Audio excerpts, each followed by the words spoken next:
Most people meet King Paimon through fear.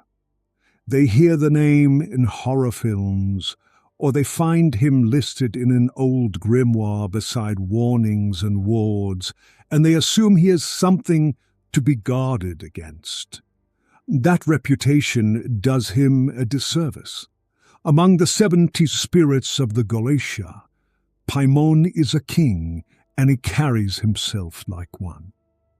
I have spent years in communion with him, and the picture that forms is not the one the films sell you. So before you ever consider speaking his name aloud, it is worth understanding who he actually is. King Paimon appears in the Lesser Key of Solomon as the 9th spirit of the Ars Goetia.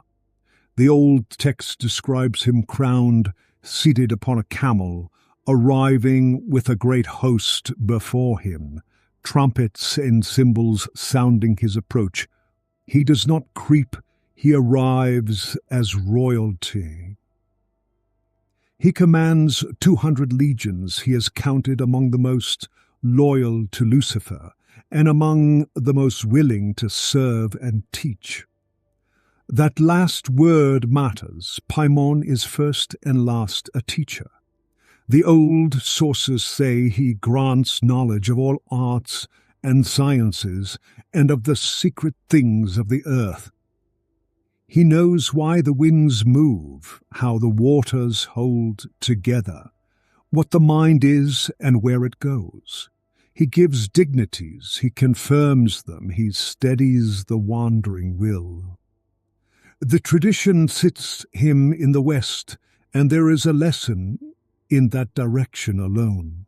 The West is where the sun sets, where the day is gathered in completion. Paimon governs completion, mastery, the point where scattered effort becomes sovereign command. This is why I call him the Western King. There is a warning the old magicians left, and it is a useful one.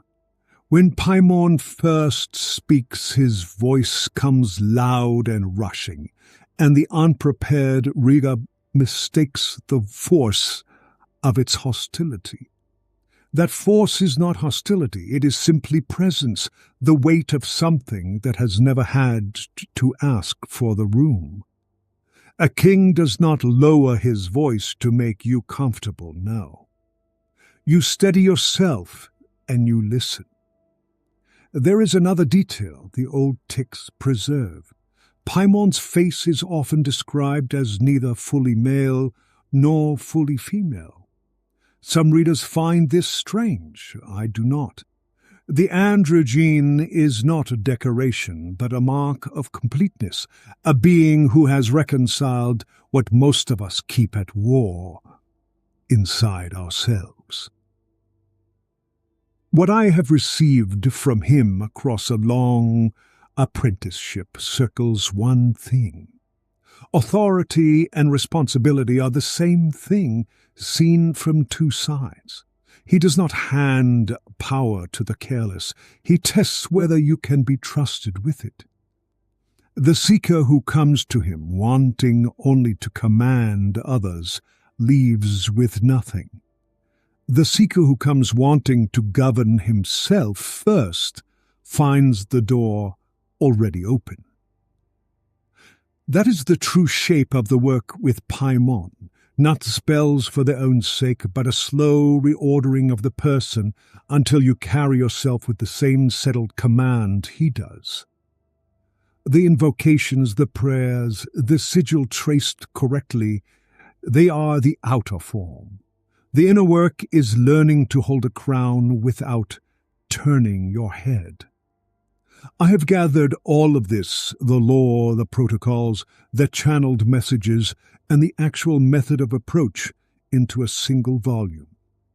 It is called The Voice of King Paimon, Sovereign Wisdom and Sacred Communion with the Western King.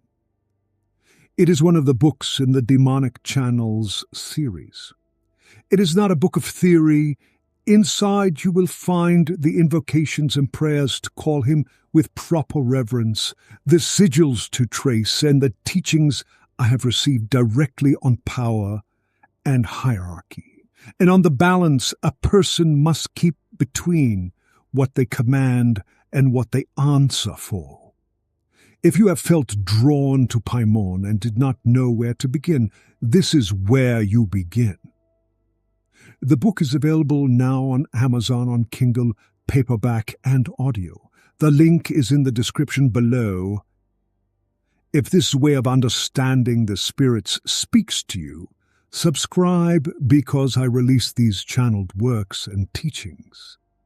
The door stands open for those who are prepared to walk through it with respect. Speak the prayers, trace the sigils, let the Western King teach you what sovereignty actually costs.